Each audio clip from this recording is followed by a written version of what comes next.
We are having a little.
Hey everybody, happy Thursday. This is Camille Essex, host of the Speaker Podcast. This is the podcast where innovators and creators connect. Be sure to hit that notification bell and subscribe.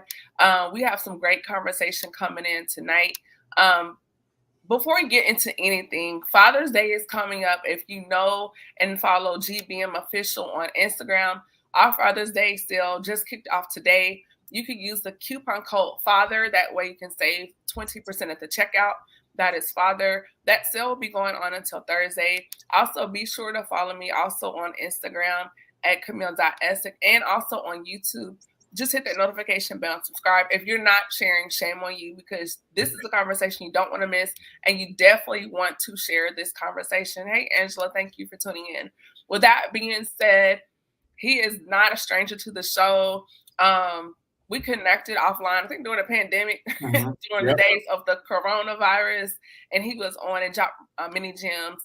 His return is long overdue, and I'm looking to have him back more often in the next season. But it is a D9 edition. He's a member of Kappa Alpha Psi Fraternity Incorporated, so it is nothing but Indiana love tonight. My brother, Coach Ev, aka Evan Brown, thank you for coming back. Oh, thank you for having me. One of the things that I love is running my mouth in a constructive way. This is it. So I appreciate you giving me an opportunity to talk, laugh, whatever happens, happens. We're just gonna roll with it. You're welcome so much. And those who are not familiar with who you are, what you do, which if they don't know, I don't know where they've been, but let the viewers and listeners know a little bit about yourself. Awesome. Okay, so my name is Evan Brown, but I go by Coach Ev. That's like my persona. Your moniker, yes. Yeah, I am a brand and business strategist. I've been doing this for about 7.5 years, and I've been blessed to work with personal brands, nonprofits, religious organizations, government agencies, really just helping people expand their digital reach. That's what I do. I help people expand their digital reach. Sometimes that digital reach is through marketing and strategy. Sometimes it's through publishing a book. Sometimes it's through graphic design. Sometimes it's through training and developing business owners to shift from small business owner to CEO. It's a mixture of it all. In essence, my purpose is to help people become their best self for the season that they're in. So that's what I do. And if you need more information, it's all the same, Coach Ev. If you Google me, it actually shows up Coach Ev. Okay, Googleable. All right now. I'm pretty thrilled about that, actually. Awesome. Hey, Regina. Hey, Angela. So I have so many things I want to dig into. First of all, kudos, congratulations on the pivot with therapy. Tell us a little bit about that. Last year life took a turn. I came home to Atlanta for a weekend or 2 weeks, and I never left. Mm-hmm. And I found myself doing quite a few things that I never thought I would do. By day, I work for Atlanta Public Schools in the space of education. Never thought I saw that coming. I'm not a teacher or do marketing, but same thing basically, because it's all one space. And also by night, I am a partner in an amazing, amazing experience called Therapy Lounge Atlanta. Okay. We are a full service restaurant, bar, hookah lounge, study lounge, whatever you need us to be, we are that. And so if you're in Atlanta, pull up on us. If you come between 12 and 5, bring your laptops, bring your notes, bring your resources to study. But if you're coming after work, come on in, have a good time, invite your girls, invite your guys, and just kind of come kick it for a little while. Yes, I just love how you've had a vision for it, and it's a multifaceted space. It's not Yeah. just like you said, a day workspace, but it's transitional, so it can take you from work to play. Absolutely. And we've had events, we've had corporate parties, we've had birthday parties, we've had engagement parties. Like it's a space that I believe that everything in life is multifaceted and it should be multifaceted. And you should be able to use one thing in a couple different ways to generate income, but also for whatever the endeavor it may be. But you should be able to use it more than one way. Awesome. And do you all have an Instagram page? Yeah, you can hit follow me. It's Coach Ev, and you can just hit the therapy in my bio. But ITSCOACHEV. And but if not, just therapy lounge ATL, and it's turquoise and black, so it'll pop up. You can't miss it. Awesome, awesome. One of the things here, as far as when I started the speaker podcast, initially it was a space for Black women. Mhm. But then I noticed there was a gap for our brothers. Oh yeah. And it just seems like with our Black men, with our Black women, we have all these girl boss brunches and we have so many spaces for us to communicate and to Yep. connect. However, there was a gap. And that's one of the reasons why I started Good Black Men on Instagram, again, to promote mental health and spaces Mhm. for brothers to communicate. People are like, well, Camille, you're not a man, clearly. So why did you do it? But I saw the need. And I felt because Absolutely. I'm a woman, that shouldn't prevent me from meeting a need of brothers that I love. I love y'all. Y'all are awesome. So We love you too. it's beautiful. God knew what he was doing. So my thing is, as far as the importance of creating a space for our brothers to communicate, it just cannot be overstated. And I also believe it's essential for you all to have an environment where you can openly and honestly discuss your experiences without the fear of judgment or criticism. So in that, Evan, I do want to hop into the conversation as far as one of the things that Black men are dealing with out here, the pressure of showing up, or as I call performance exhaustion. Can you kind of tap into that as for the brothers? First of all, I love the verbiage you use to define that because that's really what it is, performance exhaustion. As a black man, as a young black man who is trying his best to be progressive and to leave my mark in the world, it is pressure on every side. Ironically enough, I texted my sister this morning on the way to work and I was like, I'm feeling a lot of pressure. I started crying on the way to work. I hadn't even had my coffee. And, she was like, honestly, it comes along with the journey of life. She said a few other things, but I'm not going to share that part. No. But it really is a thing, as a black man, for those who are parents, for those who are husbands, for those who have to show up for other people every single day. It's kind of like, your life is, I don't want to say it's not your own because it is, but your priorities require you to always show up as your best self. And it's a great thing to do. But on the flip side of that, I think it's a little unrealistic, the pressure that black men have allowed to be placed on us and the pressure that we've tried our best to live up to for years because we've seen it generationally. I grew up in a household where my dad was a phenomenal father, amazing provider. But in the midst of him creating provision, his presence was missed in some areas. Mm-hmm. So there's some wonderful memories that I have that my dad wasn't there because my dad was possibly working or out of town for work or different things like that. But pressure said, I've got to give my kids the world, not really realizing that sometimes we may have wanted or desired a little less of giving us the world, but sometimes your presence. But pressure is communicated to black men in so many different ways. But that's one for sure, having to show up to be what everybody needs us to be. And of course, it comes with manhood. It comes with the responsibility of being a man, but we're not going to act like it's not hard and that sometimes it's impossible because, we go through pain. We feel things as well. And unfortunately, because we don't often have these safe spaces like you've created, we don't have an outlet to say, hey, I am struggling here. You know what I'm saying? Because you got to keep it together for your family, for your kids, or for, your extended family, because you're the one that's making the money. So you're taking care of everybody. So it's like, it's pressure everywhere, but there's no place to release that pressure. Now, of course, like if you're smart, we've got like some personal outlets like the gym and different things like that allow us to blow off some steam, but the pressure is pretty consistent. I'm trying to make sure I use the right words here. The pressure is pretty consistent. We are always trying to find a way to manage it. And if I'm honest, the way that we manage pressure most of the time is unhealthy. And nobody really wants to identify or just kind of step up and say, you know what, as a man, I've got some unhealthy habits, but it's not because I'm reckless or I'm wild or I want this promiscuous life. Sometimes it's just because I don't know what to do with the pressure that I'm feeling every single day. Mm-hmm. So you said a lot. I really want to dig into this conversation. Hey, Dr. Matisa. Hey, Antoine. I call it like silent killers, right? Because we Yes. create this type of space for our brothers to address those silent killers, Hmm. impact your performance, right? And you have these issues, what you touched on, like the stress, the anxiety, the depression, the emotional exhaustion, and it also can enable you to build, like meaningful connections Yeah. with each other and those challenges that you go through on a day-to-day basis. So, Ev, can you, like, you touched on the crying, the fact that you even admitted it, because most Black men wouldn't even said, "Oh man, I cried," because Yeah. of the stigma of showing emotion. So, can you Mhm. kind of unpack that just a little bit more? Yeah, going to therapy helped me to and not therapy the lounge, but an actual therapist, helped me to see that it is okay for me to embrace the emotions that I have because God gave them to me, but God gave them to me for me to steward and to control them. But the only way that you can come into a place of good stewardship and a healthy control is to be okay with the fact that, you know what, I feel this. I am feeling weird. I am feeling iffy. I am feeling overwhelmed and or stressed, and smoking the blunt, making a drink is not going to help me at 8:30 on the way to work. Wow. So I had to say, you know what? Let me just be okay. I took a journey over the last year, really just kind of being okay with where I am. And also learning how to not put additional pressure on myself because I say it all the time, the world puts enough pressure on us, but then that pressure that we add onto ourselves is so difficult. But it takes a true journey into manhood to recognize, hey, you know what? I can still be an awesome provider, an awesome parent, an awesome husband and or wife or whatever, maybe an awesome career man in the midst of me being okay with, hey, I don't feel my best today, or I don't feel it today, whatever your it may be. But I think it's just kind of taking a journey of awareness, like just being okay with saying, you know what, I'm not perfect. And Black men unintentionally feel this pressure to be perfect, just like Black women feel it.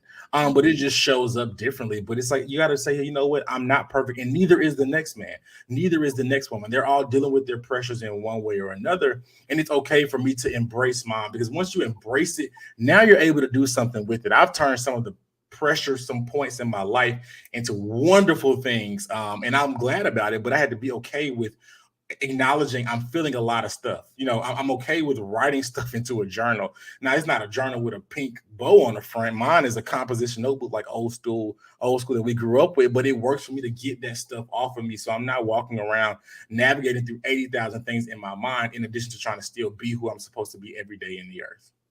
So you touched on one thing, and I want to hit on the societal labels or constructs of our brothers today.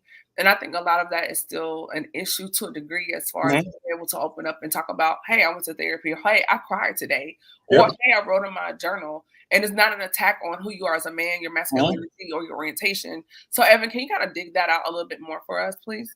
Yeah, you know what? I think that at some point in life, a man will hit that crossroad or hit that wall where he says, you know what, I've got to do something a little differently than what I've done before. And that's where I hit. I recognize, hey, you know what, I have worked through pain. And I'm not talking about like work through, like whatever. I'm talking about actually like I made money in the midst of painful moments, and money Yeah. became like my band-aid. That's not dealing with stuff. So that That's when not men dig into performance, like to compensate, they dig into weight. absolutely.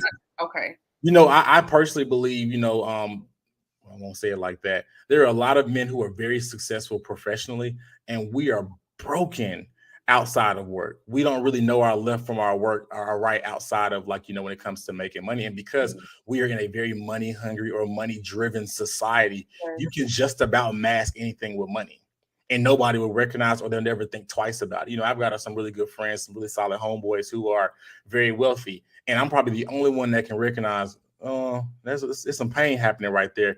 Mixed, of course, that comes with a little bit of the Holy Ghost and a little bit of just kind of being able to be aware and I pay attention. But it's like, hey, you know what? Getting another degree. I know there's a joke, there's a running joke that says when Black women get bored, they go get another degree. Well, Black men are kind of following that same standpoint as well. So, hey, let me start another business. Let me find another way to do this, whatever. Or we overspend. That's a Barclays window shopping right now for another program because I'm See, bored. yeah, and that's really what happens, and of course, like that's a great add-on to your life. But what's the root of that? Is it trauma? Mm. Because it probably is a desire for validation, as if those degrees on the wall are going to be the only thing that validates you in life. Ooh, this is why you're here. I love you, man. Oh my gosh, this is so good. So when we're looking at the brothers as far as going through these changes, Mhm. um, can you kind of tap into the power of routine and consistency when you are seeking a better space emotionally, unpacking all these feelings as far as the stress, the anxiety, the trauma, emotional exhaustion, the performance exhaustion? Mhm. Where does routine and consistency fit into this to where you kind of open a door and say, hey, this is an out for me, where I can kind of shift my narrative in my mind? Wow, this okay. So that's a really good question. I shared something the other day with a friend trying to give some advice, and I was like, it's about taking this journey. It starts off at inspiration, and then you go from inspiration to consistency, and then you go into from consistency to discipline, and then from discipline to a routine. We're just talking about some ways to help him alleviate some of the pressure that he's just recently got laid off, trying to figure out what's next. But I think the key for men being successful is, it's going to sound really crazy, but it's movement. A lot of the things that can be helped and can be alleviated in the mind only come with physical activity. And I know that may sound kind of weird or strange, but I don't think Black men move enough. We've got a conglomerate of Black men who are like gym heads, right? Then we got another conglomerate of Black men, the other half, that don't have any kind of movement. And I've seen a correlation of the change in my life when I've chosen to be consistent with moving and physical activity of some kind. I'm not saying you got to go lift weights, but taking a walk, these different things like that, I started to notice a difference and a shift in where I was mentally and also what I felt like I was carrying. Like I live in a part of Atlanta, kind of quiet, but there's a trail not too far. But when I walk, I actually feel like I'm releasing something, and I'm not trying to release anything. When I hit that hill and start sprinting, it's almost like I'm running some stuff off. And it really just changes how you feel in that moment, but it gives you the space to be able to look at your situations a little differently. And I think that's kind of the space that we got to find a way, or find the awareness to connect the two, because it really is sometimes just as simple as you doing something a little different. I'm a firm believer in this. You won't always be inspired. I mean, and you cannot look at inspiration to be the catalyst or the fuel to drive the car. You got to look at, hey, I want the result. That's the only thing. The result is what will make you get up at 6 a.m. The result is the one thing that make you change maybe some of your eating habits. The result will actually be the thing that makes you pick up a book instead of watching another TV show, because you're saying, you know what, where my life is right now, I'm the only one that can change it, but I can change it by getting the information. So I hope that helps. Yeah, that's really good. You were talking, and I just started thinking and going back to something you said before, and I thought about how, we know a lot of successful Black men, and they're getting the bag, they're getting the money, they have all these connections. And I just kind of wanted you to dig a little deeper into how that's like a coping mechanism to the applause, as far as wanting to feel validated. Is it like that little boy that wants to be seen, or like, well, what is that? And then what can our brothers do to kind of not to stop achieving or excelling, but finding another way outside of just getting money. Yeah, I love that you brought up, like, is it a little boy trying to be seen? I actually don't think so. My caveat or my outlook it is really like from this. It is a man trying to earn respect in a world that doesn't naturally respect him. So everything that we do sometimes can be rooted in what we can language, I guess, for context wise, we can say applause, but it really is like we're fighting for respect in a world that doesn't respect us. It's never, especially if you're in America, it's never respected us. So it's like everything that we do, it is for the validation or really just trying to earn the respect of other people. But all of that stuff starts internally. And I'm gonna be honest with you, sometimes you just gotta be willing to let men live it out, because eventually they're gonna have that Damascus Road experience where they recognize, hey, you know what? I've been doing this, but I probably have not been doing this the absolute best. And that's the unfortunate part, I guess you can say, about the journey into manhood, is that sometimes you really got to hit your head against the wall for you to wake up. Because some of the stuff that I've experienced, my mom is giving me the blueprint to turn from, like, don't do that. My dad has told me don't do that. And guess what I did? You did it. Did it. But what I learned in that moment has been transformative for my life. So, and even though I know that sounds kind of like, we want to help people avoid a lot of mistakes, especially in this thing called life. But sometimes, especially when it comes to internal male perspective or internal manhood things, sometimes you just got to let the inevitable happen, because unfortunately, that is when we learn best, or that is when our lessons stick. I know that's tough, but it's the reality. When I've hurt myself, when I've bumped into something, when I felt the pain of a thing, that's when it's waking me up, and not the books, not the sermons, not the prayer meetings, not the advice from my trusted mentors. It took me getting there and then saying, hey, you know what, this really isn't it. Let me make some adjustments. That's really good. So going further into this, Evan, first of all, thank you for taking the time to join me. And if you Absolutely. haven't done so, you all please like, comment, share. I'm sitting down, we're talking with Coach Ev. Um, so the next question I have for you, Ev, is in these spaces of conversation, doing this without fear or the stigma that is attached to it. What are some other things brothers can do for each other to be a safe space, a safe landing space or landing pad for each other? Oh, the first thing I would definitely say is we don't ask, as a Black man, we don't typically ask our inner circles the right questions or enough questions. I'll start off with just enough questions, because everybody is, managing or navigating parenthood or relationships or sometimes career shifts. And so honestly, because we are all in the same fight, feeling the same pressure, we're not really thinking, let me just ask, hey, bro, are you good? Mm-hmm. Are you sure you're good? Okay. You know what I'm saying? I'm good about that because I've been on this journey. So I'll ask my friends in a heartbeat, hey, I feel like something's not right. What's going on? And I'm just got work going on kids and say, okay, but what is that? What is that signifying to you? How is that showing up in your life? But it's only because of the journey of where I've been. But I would encourage any man just to ask your friends more questions. Because sometimes, hey bro, how you doing? Oh, I'm cool, man. I'm good. That I'm good is not enough. Like, because of my directness with my friendships and my brotherhoods, they expect me when I go on a digging trail. So he's gonna ask 30,000 questions. Let me just tell him the first time. Wow, bro. Alone. But everybody needs a friend that is like that. And I'm a firm believer in this. Every man has a friend that is like that. But sometimes those friends don't feel they have the permission to dig into their brothers the way they desire to. You know what I'm saying? And so sometimes that can help avoid some of the stuff that could be avoidable. But sometimes it's like, hey, you know what? Just let somebody know I don't have an answer. I don't even understand because I'm in the same predicament, but just know that you're not alone. But that comes with intentional and consistent question asking, I guess you can say is the best term.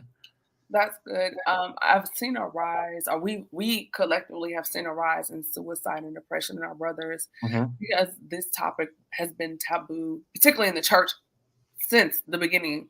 And here we're in this community, we're the space now where I think it was Charlemagne, and he said, we're the first generation that's been able to explore healing. Yes. Because those before us were so focused on other things, social justice, Yes. and things in the community. Providing.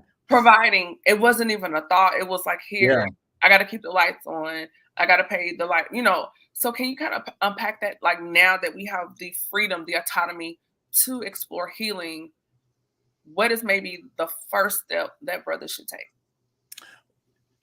Well, I agree with Charlemagne the God. We are our ancestors' wildest dream, and we are the first generation that has a chance to embrace being better. I agree. Our parents, our grandparents didn't quite have that opportunity because of the other distractions or the other things that are going on in culture and in the world. But I think the first thing that we have to do is I accept the fact that I'm not perfect.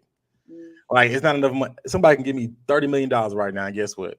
I would still be imperfect. I'll be rich, but I would be a little imperfect. And I know that's a hard thing because go back to the question of pressure. Like, Black men are pushed to succeed in one way or another. And sometimes we'll go to drastic measures to succeed. But I think it's a lack of awareness, a lack of willingness, or a lack of possibly sometimes your community to say, hey, I'm not at my best yet, or I'm not at my best in this moment in time. And it's okay. But it takes you to be okay with knowing, hey, you know what? I'm not perfect. All of my stuff is not together right now. And that's hard for a man, not to just to say, but to stomach. As a Black man who believes in therapy, I got close homeboys that need it that ain't did it yet, and it's not that they don't see the examples around, but it's just kind of fear attached to that. Yeah, it's a fact that, when you sit down with somebody, you're acknowledging in that moment. When you book that appointment, pay that copay, sit on that couch, or log into that Zoom, at that moment, you are instantly acknowledging that I am not as good as I think I am. So that's pride. That's pride. It's a pride thing for sure. But it's one of the and I hate to say it like this. I won't say that. Let me script that. It is pride. It is pride, and it's one of those things where it'll happen in time. but you just got to let a man see for himself to a certain degree. That's good. I think having these conversations, and we hear the term representation matters, but it Hmm. really does. And having you here to have this conversation, I think is important because I think when brothers hear themselves through you, Hmm. then it's like, oh, it's not just me. Absolutely. I'll believe is I think it'll change and shift drastically when our role models and our favorite athletes and our favorite rappers start to talk about their personal healing journeys. Mhm. But that's not profitable. That's not entertaining or exciting. So they're not going to do that. So guess what? It delays an entire generation of people that need it because the voices they hear the most are not talking about it. There are some pastors that I absolutely think are phenomenal people, and they will preach and mention everything besides go see a therapist. And unfortunately, Break it down because I believe you can have Jesus and a therapist. I haven't. I actually have both. But the influential voices in our lives sometimes are not saying those things or not even just mentioning it. So therefore, we have a generation of people that don't think that it's a need for both. And it honestly, it is. It legitimately is. Because one thing I do believe this, and it could be argued, but I believe that medicine is God's mercy in the earth. And as somebody that has a healing ministry, like it's you can't convince me otherwise. And also do believe that intellect is heaven gave intellect, right? And that's why we see generation to generation intellect rises. The things that kids now know how to do at 5 and 6, we were learning at 15, 16. So intellect is being raised generation by generation, and it's God's doing. But think when you consider that, it's like, hey, okay, these are things are changing. Then the people that these people are listening to are not saying or mentioning what they need. How are they going to end up in those spaces? Huh? Yeah, it's an ongoing conversation. It's so layered, and I've said this before, and I love the ministry I'm under, and my Mhm. pastor and the staff, the elders. Everyone is great, but coming out of other churches or growing up through other churches, that generation they were not trained in mental health or Mhm. counseling, Yeah, and they did the best they could, but absolutely. I've seen times where they said things and it actually drove someone deeper into what they were in or triggered them because you're using a lot of cliches from the Mhm. street. And I'm like, that's not applicable to where I am right now. I know you mean well, Mhm. but it was like needing something else. And I'm like, this isn't it. And so, and I'm speaking for myself personally, when I started therapy, I air quotes had to go outside the church walls to find a space where I could speak freely and not feel what I was saying was demonized or anti-faith Mhm. or judged, if I can use that word. Mhm. But also because at that time, still is to a standpoint, it was taboo to say Yeah. I'm going to a therapist, and so because of not being shamed or your faith isn't strong enough or you're not praying hard enough, and my salvation, my relationship with God being questioned, I was sneaking off of having therapy sessions. And it's like, should I have to sneak to get another level of healing? Right. No. And I don't want to make this conversation about the church, but No, as a no, but byproduct of one, that's my truth. yeah, no, absolutely, and I support it as a byproduct of one. I actually said to myself, I would not join another church that did not have a counseling department because the issues that people are facing day by day. I'm sorry, I'm for the praise break. I'm for the revivals. I'm actually for all of it, but we've got to be a resource to people. And if we're not going to be a total resource or all-inclusive resource, then that we can be, because there are therapists, there are licensed social workers, there are people that are sitting in our pews, chairs every week who have the credentials to be able to help our people a little bit further past, like, those awesome Sunday and Wednesday teachings. But I don't think that we're pulling on it. And there's no excuse now because the need is there. And man, this stuff's getting worse, worse and worse and worse. We have schools that have more therapists than churches. And I know because I'm in education. Wow. Yeah, I love where I am now because we do have those resources now, Yes. but I'm under a healthy ministry, so now I'm getting the biblical application Mhm, on top of, and I can put it together, and now it's very mhm. cohesive. Everything is flowing, but I just feel like these are conversations we need to continue to have, and also not just to make it always about the sisters, but conversations such as this where we're bringing the brothers in as well, because I feel like if our men are healthy, our community is healthy, our families are Absolutely. healthier. Wholeheartedly. It's a pyramid, it's a trickle down. So Wholeheartedly. that's really good. As we begin to wrap up, do you have any like Oh, man. Oh, nuggets? already? It goes fast. Hmm. And I do want you to continue to add on to this conversation. If you feel like there's something I missed, please feel free to share. Because that's one of the reasons why I had you here, Evan. It's just because every time I've had you here, you have dropped so many jewels, so many nuggets, so many Yeah. pieces of wisdom. And I know you have a busy schedule, but the fact that you Oh, sat no, down I and don't. to me, oh, I'm free. thank you. So I really appreciate Mhm. that. I do want to tap into one other thing as we turn the corner in this conversation. As far as what do you think is the scariest things in a man's mind right now, as far as when it comes to stress and anxiety that they don't talk about? Money. Why? When a man's money is not right, he's not right. His mood is off. His thinking is skewed. His body, like everything about a man is off when his money's not right. I think that honestly, that's one of the best ways for anybody to be able to identify if you're seeing some swift changes in a male that you've known to be consistent, solid, or something like, you've known him to show up a certain type of way and he's not. I guarantee you 7 times out of 10, it may be a financial issue.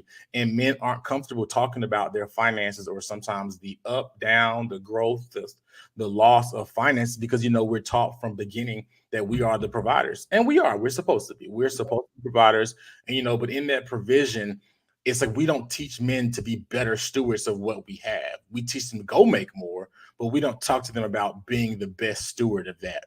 If I'm, in my opinion, and I think if we switch that conversation or kind of included some stewardship specifically for men, I think it would help us alleviate some of the pressures because honestly, yeah, no, flat out. When his money's messed up, it changes everything about him. And I'm sure you've seen it in like being around men and dating and having brothers and all that kind of stuff. Like you can honestly, I guarantee if you think about this, you can say, you know what? I remember this stint of irrational behavior when he wasn't being himself. You thought it might have been stress. Sometimes people think they got other things going on as far as like other dynamics and relationships. And sometimes it's like, hey, you know what? In their mind, they see a goal, they see an end goal, but where they are right now, that gap sometimes is large and they don't really know how to close it.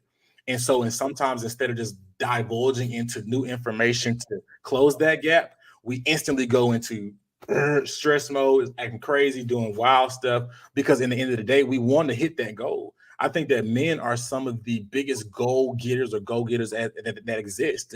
I celebrate the Black woman for what the Black woman is accomplishing in this season of life, and it's nowhere near over with. But think about if men were moving with that same level of intensity and tenacity that Black women are moving with in this season. It would change the landscape of not only this country, but our families in our area. This is a little off topic from the main conversation, but now I have to ask this question. Yeah. Okay, Black women, statistically, we are the most educated, high earners, etc. But why is it that the brothers are not at pace? And then my second question is going back to your initial comment. I've noticed men when their money is off, two things happen. As you mentioned, they become very self-destructive, like There a it is. self-sabotage, or it's the other extreme, and the ambition is an overdrive. And nothing else matters. And there's no middle. It's one or the other. It's one or the other. Well, this is my personal philosophy on why that we see such a large percentage in rising Black women being millionaires. That's really what's happening. It's because Black women are willing to package their pain or package their brilliance, and then B, they're willing to learn from one another. That's why your mentorship groups, your prayer breakfasts, your sister circles, packed, right? And then on the male side, if there are events that look like that, sound like that, they're poorly attended, if they even exist. I'm gonna put myself out there. I have been having this. I feel so convicted now. God gave me this concept for this thing called man brain. If you steal it, I pray God don't let you sleep. Where I'm not you, but those who are watching, where I am going to gather a group of men in person, and I'm going to show them how to build a successful and sustainable male-centered brand. You got branding boot camps.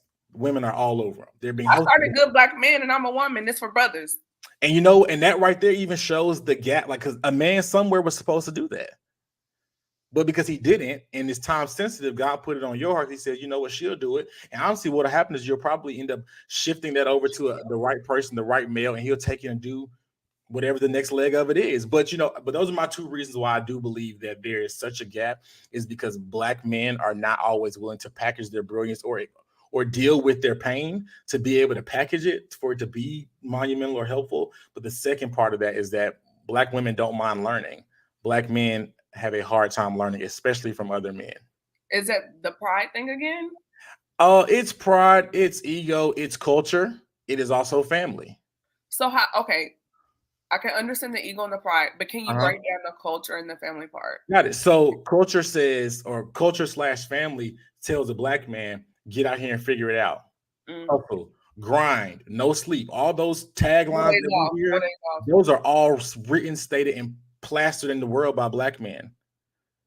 No sleep. Why would we tell somebody not to sleep, not realizing that your body needs 6 to 8 hours and it heals itself in the sleep? You also start, your mind is refreshing your sleep. But we're telling people no grind, all gas, no breaks, no sleep.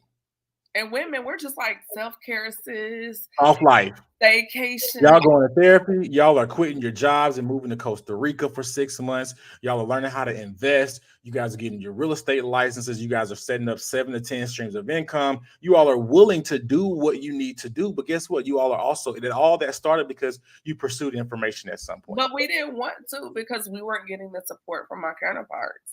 I can agree with that, but also on the flip side of that, no, the Black woman is ambitious, and she should be.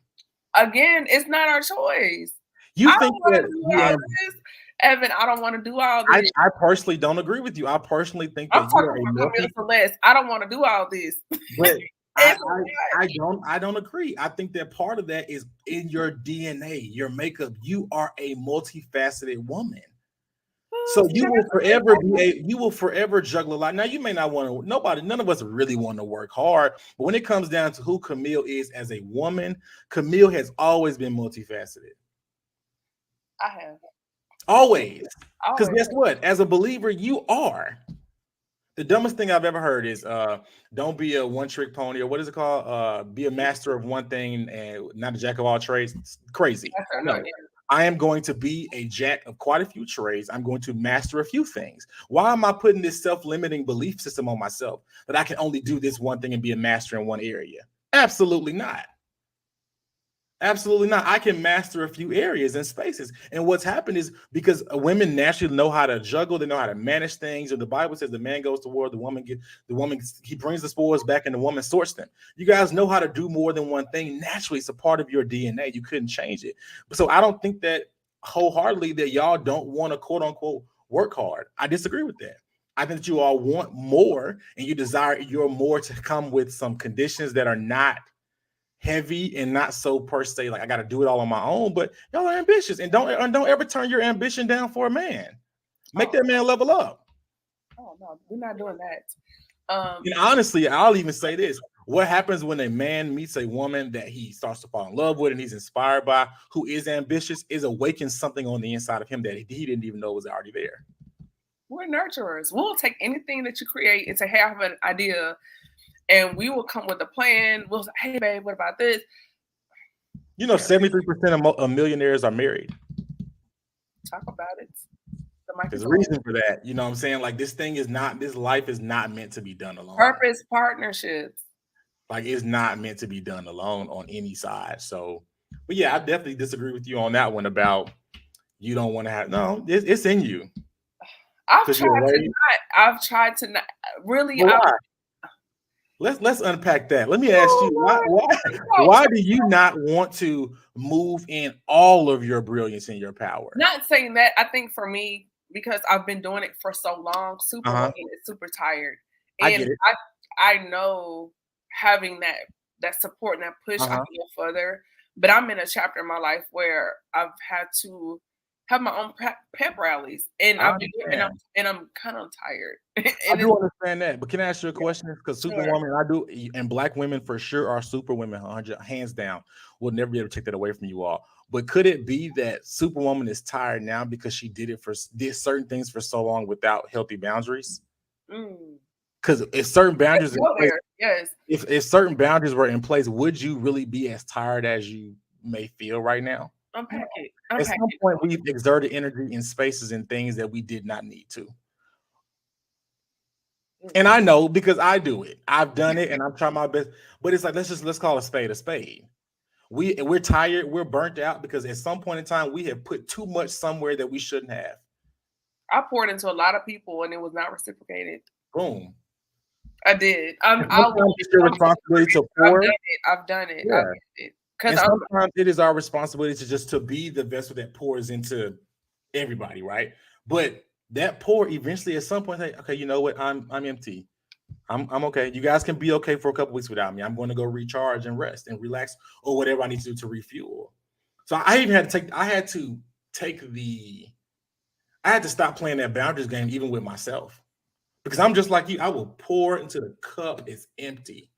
Then I'm like, oh, I'm burnt out. Well, you know what? You know why? Because you did more than what was needed. I overexerted. I did too much. Did what you know what I'm saying? It's okay. It happens. It's when we learn. I think that's how we learn what kind of boundaries need to be put in place in our life. But sometimes it's like, you know what?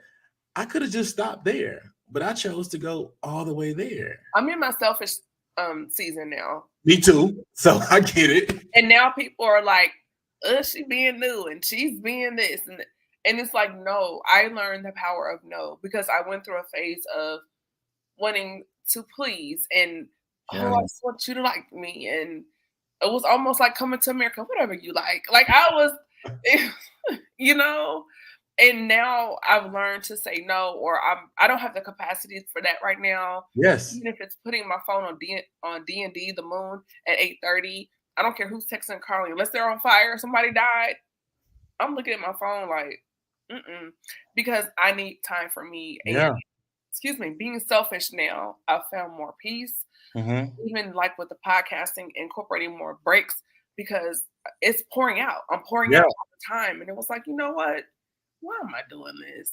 I don't like, I need a break. If it's me going to cook out and get a milkshake or whatever I want to do, not that I need it, but it's just, what does Camille need right now? What do I need to love on me right now? Is it turning off the TV and getting to worship or reading a book or working on posts or something? But it's all about me right now, and I'm loving it with no apologies. And that's how I think that we all deserve that selfish season. Because if not, we'll just continue to be in these cycles where we're just going crazy for no reason. And then we don't have to be in that space. So I applaud you taking that selfish season. And one thing that we do know firsthand is that if it's just time off, gotta get whatever they need to get to them, however it needs to get it to them. Yes. Even like I was in Atlanta this past weekend and just being selfish, I took an additional day just for me, just to give me what I needed. And I didn't realize, Evan, how tired my mind was. And I took a nap. And now you're preaching to the choir. When I say that nap thing, it ministers to my soul. And I've learned to listen to my body and my mind. I don't care what's going on. If I need a nap because I'm all day pouring, I'll set an alarm and I'll take a nap. I don't care what time it is. If I'm working remote that day and I'm like, I need a nap, I'm taking a nap, period. Because you can get them extra 30 minutes on the backhand. Period. And, I applaud that. And I hope that somebody watching this decides to say, hey, you know what? I'm going to be a little bit more selfish in this moment in time because you need it. You need it. And it's the thing about it. Everybody else is starting to do it. So why be the person that just continues to press, and you going crazy? And everybody else is like, well, I feel fine. I took my break. Yeah. You could have did the same thing. Yeah. At work, I'm good for they know me. I'm at 3:45, I am in the car. There's no questions asked. Like, if I'm not feeling it, hey guys, I'm using some time today. It's what I'm saying? Because I don't want to go early because of stress. We don't talk about, like we talked about silent killers earlier. Stress is one as well because it affects every part of your body, not just your mind. So it's like I'm a fan of it. I'm a fan of it. And get a therapist, guys, if you don't have one, or at least get a life coach. Start somewhere. Just find somebody for you to give what's really going on to. Good. I do want to bring you back when I start the new season, just because I want to have more segments for the brothers. I Okay. think it's good for our brothers to have a representative and a voice that they can resonate with. And I think you're one of those people. I think you have so much to offer and even more to say. I think we need to dig into it a little more. Because she coming for the kneecaps tonight. I'm like, wait a minute, sir, hold on. You were gonna It ain't about us tonight. It's about you. you were about to try to convince me that you were not multifaceted. I'm like, ain't no way. I am not buying that. Nope. You know what? As a side note, the Lord has been getting onto me. He's like, stop shrinking. That's a whole nother How conversation. much time we got left? We Because got like 15 more minutes. that right there that's the problem that a lot of us are facing. Yes. It's not a lack of resources, it's not a lack of creativity. We are shrinking. And so therefore, we're not even bold enough to walk in rooms that we were designed for. Talk We were about made, it. we were made for that room. But because we have shrunk because of what we see circumstantially, or it's like it's killing. Talk about a silent killer. That is killing us. It's killing our confidence. And one thing about it, you can make more money, but that rebuilding that confidence is the hardest thing I truly believe that's out here. Because like once that momentum, like once you feel that blow, it's kind of like you start looking at yourself different. You start doing things different subconsciously, and you don't even recognize that you have chosen a backseat. Mm-hmm. You chose to sit in that backseat, and then we get comfortable there, and it's kind of like, oh my God, and I know I did it. I'm good for acting like oh my God. Is it fear of rejection? I actually think it's a fear of change, a Okay. fear of success. I don't think as many people are dealing with the fear of failure as they are dealing with the fear of success. Because in order for you to be successful, you have to change. And people are comfortable where they are. Mm-hmm. They don't want to do the work and change requires work. We don't want to do the work. So therefore, we will default to saying, you know, let me just stay in this place. Oh my God, I'm afraid. I got feared. No, you're just afraid of having to grow up. Now, if you really want to have a conversation, we can talk about that because that's really we got to just grow up.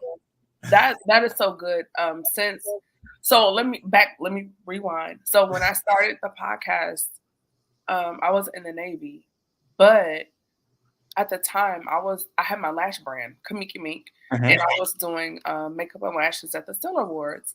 And God had me do a hard pivot out of the beauty space and go into media. And anyone that knows me, I'm an introvert. I'm not talking in front of people. I'm okay behind the scenes. Excuse me. And so when I say it was a fight, Evan, and it was something I didn't want to do, but the more I did it, it was like all those just exposing it, ripping the band-aid off. And there were times I would have guests on and I would be fighting back tears because they would say something and I was like, that's me. Or just being in front of the camera, the anxiety, I wanted to cry. Yeah. But now here it is, 2.5, 3 years later, I do it. And I'm like, okay, you know, we're doing the podcast. But when I look back in the beginning, I'm just like, the growth. I didn't know like the graphic design, the production, not my background at all. I was a lash girl. This was not my lane. But learning more about digital media and graphic and digital marketing, messed around and even got a degree in master's in communications as a result. But I didn't know this stuff was, and I say it all the time, we're like a package, right? That God makes us to be. And we can't get so stuck on the package. We have to pull out the bubble wrap. We have to pull out tissue paper. And God has so many cool things in us, but we have to dig it out. And that's something I still shrink. And I'm like, ugh. But it's not like before when I was like, ugh. But I still went, but it's coming down. Mm-hmm. But when I say it's been a journey, and I've met cool people in the process like you. So who that journey? I want to retweet that because I understand. I think part of the thing that I know I see is a very consistent theme across the board with quite a few of us. We didn't ask for this. We didn't ask for a mic or for a stage. We actually would much rather not have it. And one of the things that Holy Spirit has always reminded me is that the more you think that you are not the person for it, it's a reminder of why I chose you. Because you don't want it for the wrong motives. You don't want it for the attention. It's kind of like, I'm doing this because you asked me to. and I don't want to get in trouble with you, so let me just do it. I got voluntold. Literally, Yeah. but the more we do it, the more comfortable we become. And I think most importantly, what's on the inside of us is oozing out, and people feel it. And that's why they connect. That's why they follow. That's why they keep coming back, because we are what the world needs. Yeah. But we've got to be comfortable in our skin. So when we're on the world stages, we can deliver and be who we're supposed to be and be what's needed without sometimes any of the other extra fluff and stuff. Like this is for me. That was for me. Thank you. I think you're a new fan favorite, Ev. Oh, wow. Definitely got to bring you back. Please do. Of course. Any takeaways or nuggets that you can drop until you return, and then also where people can connect with you on social media. Absolutely. Connect with me. My name is It's Coach Ev on all platforms, YouTube, Facebook, or just type in Coach Ev and it'll pop up. But if I had to give a takeaway, I would say to the person today, I'll give you an easy one. Just go after it. Don't be the person that allows the world to not have the opportunity to tell you no. Follow me. It's like one of those things where sometimes when we get stuck in procrastination and fear and anxiety, and while we can't do this thing, we are often disqualifying ourselves from a yes that we're going to get. So because you didn't show up, you were not even able to receive the yes that God already predestined for us. So my encouragement is to show up, nervous, palms sweating, armpits sweating, whatever it may be, show up anyway, because oftentimes we think the world's going to give us a no, and the whole time God has already anointed and appointed a yes. Lord, did you do your job, sir? Did you do your job? Listen, this is why you're coming back. Okay. Thank you. Yeah. And next time I see you're at church, stay so I can hug your neck. Okay. I will. I definitely will. But I can't wear my hat. I'll be having to wear dress clothes. I'll be like, Lord, when does dress down Sunday? We dress down too. Yeah, the last time I came it was dress down. And I was like, let me slide on. But even on a regular Sunday, people just wear whatever. And I enjoy it. It reminds me of home. So it's Churches. I try to break away from that so bad, but I just can't. It's so good though. It's in me. It is. Yeah. Get what you need. Okay. All right. Well, everyone, I hope you got something from this conversation. I'm Camille, as the host of the Speaker Podcast. This is the podcast where innovators and creators connect. Hold on, Ev. Be sure to follow me on Instagram at Camille.Essig. And if you have not done so already, I'm working to build my YouTube. So go over there right now and subscribe. We are 2 episodes away from wrapping up this season. Angela said yes. Anointed for sure. Faith Covenant. Be sure to join us on Monday. Pastor Abraham Bellinger is stopping by. He's going to share his journey with us from the streets to the pulpit. And here it's very interesting. So it's a conversation you don't want to miss. And then we're going to wrap up this season on June 13th at 8 o'clock with the amazing Dr. Matisa Wilman. She just recently did a TED Talk, and she is a boss. She's a minister. She's an author, consultant, educator. She's all things dope. So don't want to miss that conversation. And then we'll be done with the season. So with that being said, be sure to like, comment, share. I would love to hear from you. Again, connect with me online. And you all be blessed. Have a great night. Bye-bye.